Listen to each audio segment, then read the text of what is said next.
انشاءاللہ آج کے اس درس میں سورۃ الانعام سے کچھ باتیں آپ کے گوش گزار کرنے جا رہا ہوں۔ اللہ تبارک و تعالیٰ سے دعا کرتے ہیں کہ اللہ تبارک و تعالیٰ ہمیں ان باتوں کو سننے، سمجھنے اور ان باتوں پر عمل پیرا ہونے کی توفیق عنایت فرمائے۔ سورۃ الانعام اللہ کے نبی علیہ الصلاۃ والسلام پر مکہ میں نازل ہوتی ہے اور جس کے اندر 164 آیتیں ہیں اور 20 رکوع پر یہ صورت مشتمل ہے۔ انعام کا جو معنی بیان کیا گیا ہے وہ چوپائے ہیں، اور یہاں پر مشرکین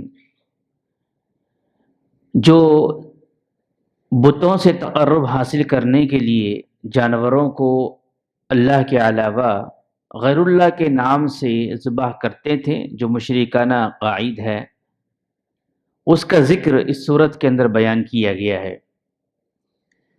اس کے نزول کے سلسلے میں عبداللہ ابن عباس رضی اللہ تعالی عنہما بیان کرتے ہیں کہ 6 آیتوں کے علاوہ اس صورت میں 6 آیتوں کے علاوہ ساری آیتیں ایک ہی رات میں نازل ہوئی، اور صحابہ اکرام رضوان اللہ علیہم اجمعین نے پوری سورت کو ایک ہی رات میں لکھ لیا۔ دوسری صورتوں کے بنسبت اس صورت کا یہ اعجاز ہمیں ملتا ہے، اور اس کی خصوصیت میں یہ بات آتی ہے۔ عبداللہ بن مسعود رضی اللہ تعالیٰ عنہما اس حدیث کے راوی ہیں اور بیان کرتے ہیں کہ جب یہ صورت نازل ہوئی تو 70,000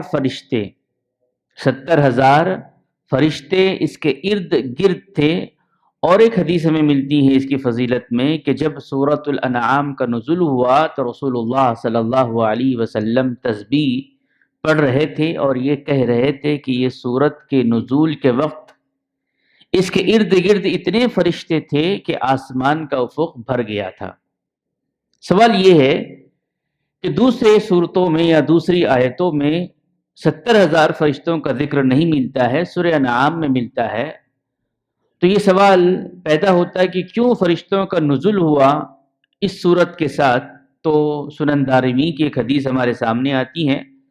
حضرت عمر رضی اللہ تعالیٰ عنہ کہتے ہیں کہ سورۃ الانعام کے ساتھ 70,000 فرشتوں کا نزول اس بات کی دلیل ہے کہ سورۃ الانعام قرآن کا لب لباب ہے، یعنی اہل مکہ، مشرکین مکہ کے جو باطل عقائد تھے، جو نظریات تھے، افکار تھے، اللہ کے علاوہ کسی اور کی عبادت کرنا، اللہ کے علاوہ کسی اور کے لیے جانور کا ذبح کرنا، اللہ کے علاوہ کسی اور کی عبادت کرنا، جتنے مکہ کے لوگوں کے درمیان عقائد تھے وہ سارے عقائد کا اس کے اندر رد کیا گیا ہے، اور توحید، سنت اور اسی طرح منکرین توحید اور ملحدین کے عقائد و افکار کی تردید کی گئی ہے، اور اسلام کی جو بنیادی باتیں ہیں توحید، اس کو اس صورت میں بیان کیا گیا ہے۔ اس اعتبار سے اللہ تبارک و تعالیٰ نے اس صورت کے ساتھ فرشتوں کا نزول کیا ہے۔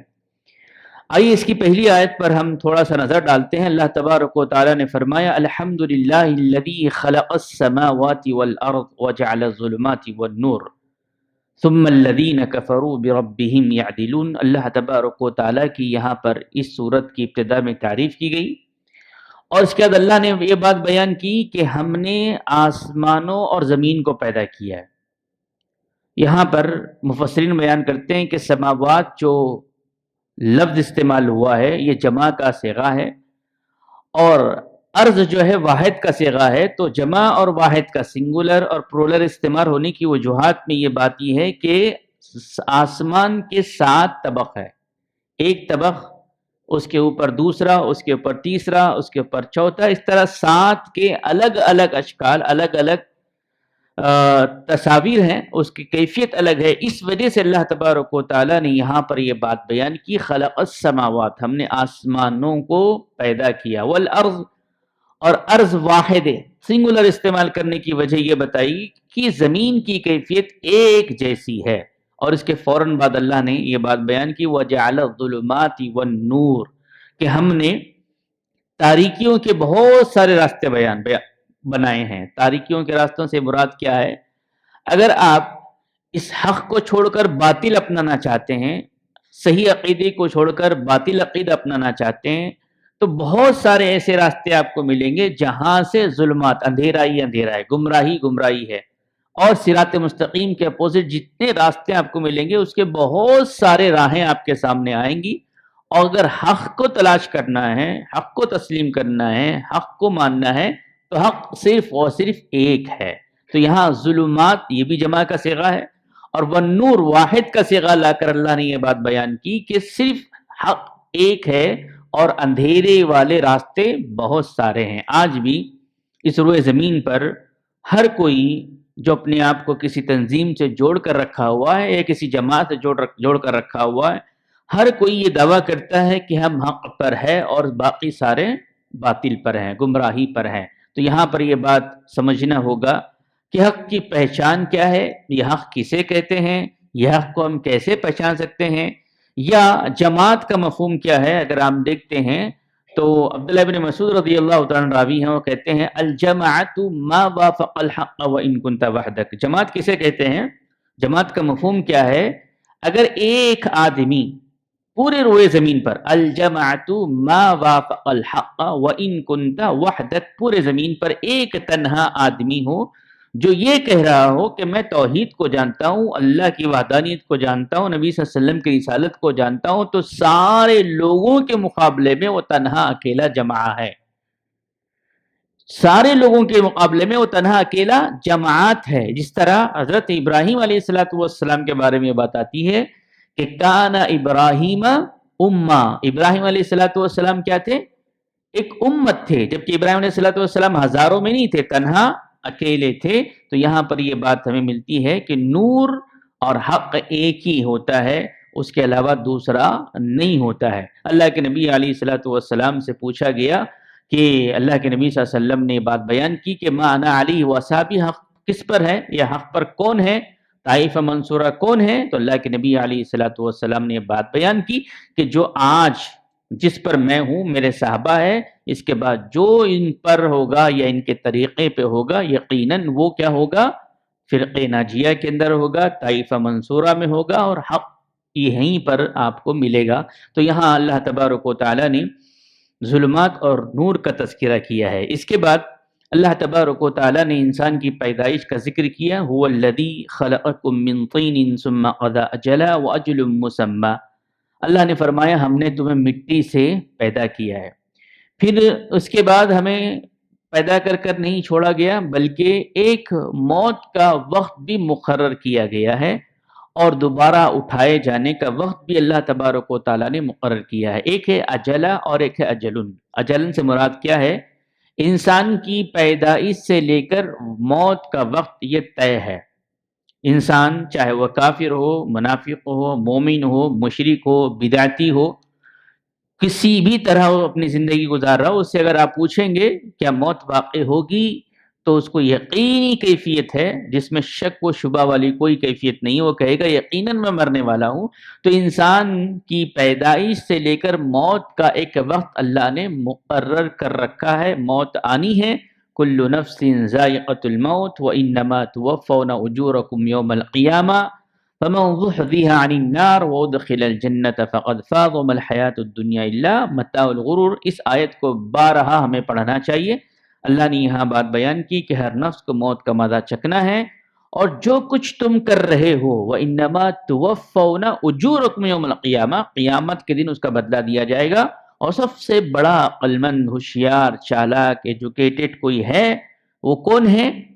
جو فمن زحزح عن النار وادخل الجنۃ فقد فاز، جس نے اپنے آپ کو جہنم کی آگ سے بچا لیا اور اپنا ٹھکانہ جنت بنا لیا۔ تو یہ طے ہے کہ اللہ نے انسان کی پیدائش سے لے کر موت کا وقت مقرر کیا ہے۔ دوسرا اجل سے مراد یہاں پر مفسرین بیان کرتے ہیں کہ کائنات کی پیدائش سے لے کر سور کے پھونکے جانے تک، یعنی قیامت تک کے برپا ہونے تک، یہ بھی طے ہے، اور یہ اللہ تبارک و تعالیٰ کے علاوہ کسی کو اس کا علم نہیں ہے۔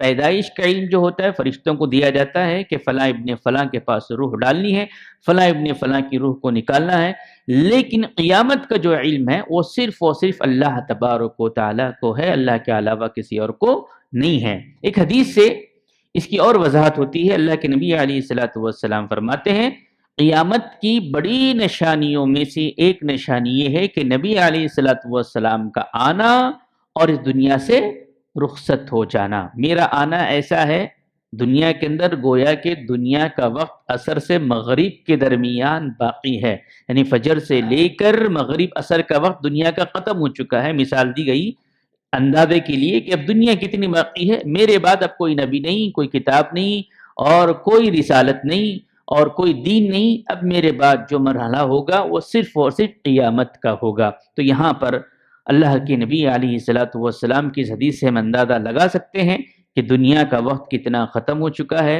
اور کتنا باقی ہے، اور یقیناً قیامت واقع ہو کر رہے گی۔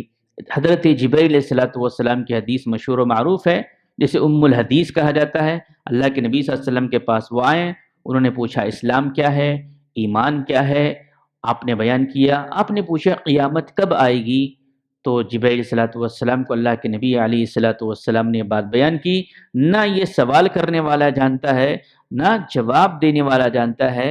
ان اللہ عنده علم الساعہ، قیامت کب واقع ہوگی اللہ کے علاوہ کسی اور کو اس کا علم نہیں ہے۔ اور ایک چیز لیتے ہوئے بات کو میں ختم کروں گا۔